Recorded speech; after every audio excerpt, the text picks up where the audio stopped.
Armageddon approach, the feds peddling coke. Youths trying to be equal, they're losing their life and there's no sequel. Surrounded by the evil parasites trying to find internal Armageddon approach, the feds peddling coke. Welcome to another episode of Krazys Cookbook. Today I'm going to be cooking fillet steaks. Yeah, I'm going to cut some off of this fillet end that I've got here in a Hennessy Peppercorn sauce, and this is going to be pegged, so yeah, make sure you watch through. The first thing that I'm going to cook, because it takes the longest, about 30 minutes, is the potatoes. Now, I've chosen to do baby potatoes, although these are quite big, so I'm going to chop them into segments, and I'm going to get quite small so they cook quite fast. We're going to get loads of them in there. Also, onions. I'm going to put an onion in here, and I want that in quite big chunks so it matches the potato, so it cooks evenly. So I'm going to literally chop that like that and like that. Nice and quick, no long tea, wash. Yeah, as well as the onion and potatoes, I've got smoked garlic. This stuff is beautiful. If you could get smoked garlic, get every time over regular garlic. Stab it up, chop that properly, get a few cloves, crush them down. And that helps everything peel off easier. No long thing. Pow, pow, pow. I say no long thing, then it takes a while. Got done, yeah? So then chop, chop, chop. Quite loose again, because that's going in the oven, otherwise that's going to burn. Obviously I'm going to put more potatoes and garlic in there. Okay, with the potatoes and onions, I'm going to chuck a bit of olive oil on top. I'm going to get some rosemary in there amongst it, a bit of salt, and some pepper. Now I'm going to be doing, as I say, a Hennessy Peppercorn sauce, so I don't want to go too mental with the pepper, but a little bit in there is good flavouring. So I'm going to mix that up, and I'm going to get that straight in the oven, I say, on a high heat, and leave that for about half an hour. Okay, so here we have fillet steak. When I got it, it was about that long, but yeah, the cameraman wasn't feeling the best, so after we got yammed in the meantime. But basically, what I want to do is chop them into about an inch and a bit thick cuts. So yeah, simply you got the grain that goes along that way. So when you're cutting it, you want to chop against the grain, so you got like less threads and everything like that, and that way it won't be so stringy and chewy in your mouth. So I'm literally just gonna pop a knife across it there, and pop a knife across it here, and same again here. So boom. So nice little chunks, and that should be lovely cuts of fillet steak. Okay, I'm gonna get this sauce started because it's gonna need about 20 minutes to sit and simmer through. So to start off the sauce, I've got these echelon shallots. You can use normal shallots, or you can use onions. I just find shallots are a bit sweeter. So chop off the ends, put a knife down it, and then bust it open. Real easy. And then with this, what you want to do is chop it up really finely because it's going in the sauce. So really thin.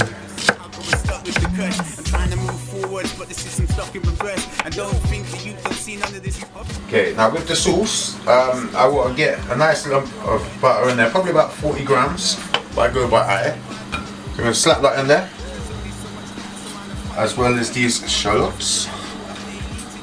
We're going to let that cook down for about 5 minutes until that goes soft. Peppercorns. Now I'm going to do a Hennessy Peppercorn sauce. You want about 2 tablespoons in here, and you want to grind them up. That's probably about right. And you want to leave some whole ones in there, just so it looks like the sauce that you're used to.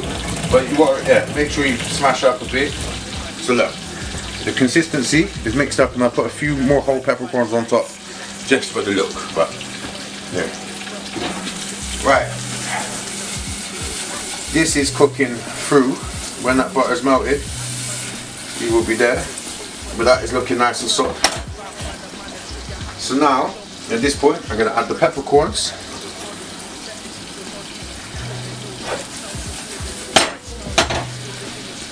Also, we're going to add the cream.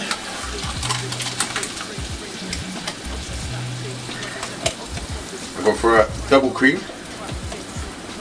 Okay, the star of the show, apart from the fillet steaks obviously, is the Hennessy. They got 2-pack for making it so famous. Quick fact thing, okay, it's just a wine cognac, which is brandy. Brandy literally means, it translates to burnt wine. So, yeah, I'm not saying it's overrated, but, you know, people love this stuff. Now, you might put about, say, 50 centiliters in there. I say, spice it up a bit, you know. But yeah, that goes in. And another trick of the trade, makes it taste beautiful, for these sauces, is just a beef stock cube. Now, I highly recommend you do this. Honestly, it makes it delicious. Throwing that in there, a little water, and then stir it all up and let that simmer down for probably about 20 minutes until it gets the right thickness that you want. And now I'm going to put the griddle onto the heat because this needs about 5 minutes to get really hot, so it's going to put the lines in the steak. So, okay, the sauce is starting to look amazing. Excuse the skin, but yeah, one thing I want to do at this point now I started cooking down is I'm going to get some Dijon mustard. Yeah, I'm going to get a nice amount, a big spoon of that on top, a little bit more, because that really adds to the flavour. And of course, I'm going to put in some of my trusty bay leaves. Really makes a difference. Just go for a couple of these in here. Okay, so that, you just want to mix that through. But that's starting to look like the peppercorn sauce you know and love. Although this one's better, I promise you. I'm going to do a sweet hot cabbage. I don't usually do cabbage too much, but when you've got a cooking show and you've got to have a green veg on your plate every episode, you've got to try and spice it up a bit. So I've got a sweet hot cabbage. I'm going to chop it very finely. Just going to go from the top. You don't want the big pieces of this, and it cooks better when it's thin. I've cleaned it as much as I could from the outside. Yeah, but chopping it down like that. And I can probably use about half of it. So that should be good now. And I'm going to get that and quite simply just chuck that in some hot water that's already boiling and ready. I'm going to let that cook down in the background. And now this griddle pan is stupidly hot. A little water test just so you can get an idea of the heat. Right. I mean, that's just about ready for steak at that temperature. So I'm going to get a couple of these nice chunks and lay them down flat.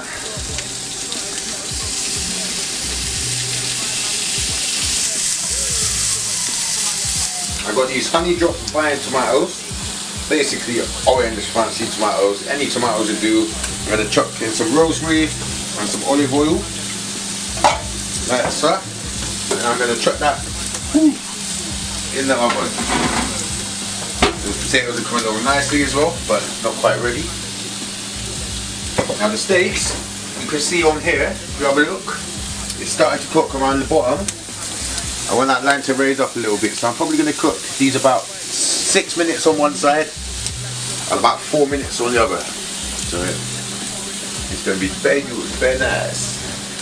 Okay, I got the trusty short spatula ready to flip. As I say, I use a broken one that I broke on purpose because it gives you that, you know, agility, cat-like ninja skills. Right, so look, it's about 6 minutes on that side, done. So literally flip it over, look at those lines. That is a thing of beauty right there. And same with these, bosh. Wow. Heating up the pan, so I'm going to put some butter in there, with some rosemary and some smoked garlic for the flavour.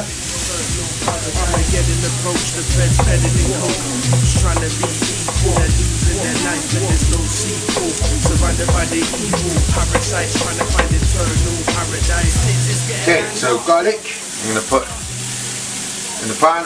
I'm going to get a nice sized knob of butter, probably about another 40 grams of butter. If you want to measure it, but I just do it all by eye because it really doesn't make that much of a difference. Devil keep on at me, 12 years of age, got the monkey on his back again. Back on the block, searching heroin and crack again.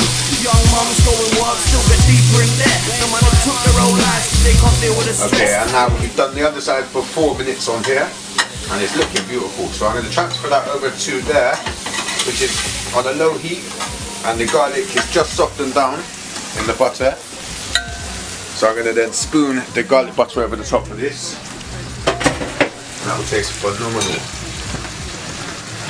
I'm going to let these steaks rest for probably about 6-7 minutes, just for it to take on all the butter flavour and to cook through in the middle. But that's just going to be on a really low heat, and it's going to be delicious. So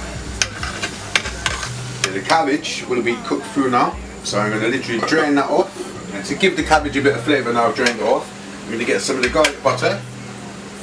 I'm just going to chuck it in here from the steak to mix up the flavours of that with the rosemary and the smoked garlic and everything like that. Just mix that around and let that cook down for just like another minute to get that going through the cabbage. Turn bad man moving white bees and herbs, and there's only so much cats a man are fighting for turf. And everything is ready now, so I'm going to serve, so I'll catch you in a second. Right and get the life I deserve. Armageddon approach, the feds peddling coke. And that is it. I mean, here's our steak dinner. Yeah, you know, it's gonna be good. I know the steak's gonna be good. Try and test it. The one thing I want to do on camera is just taste this sauce.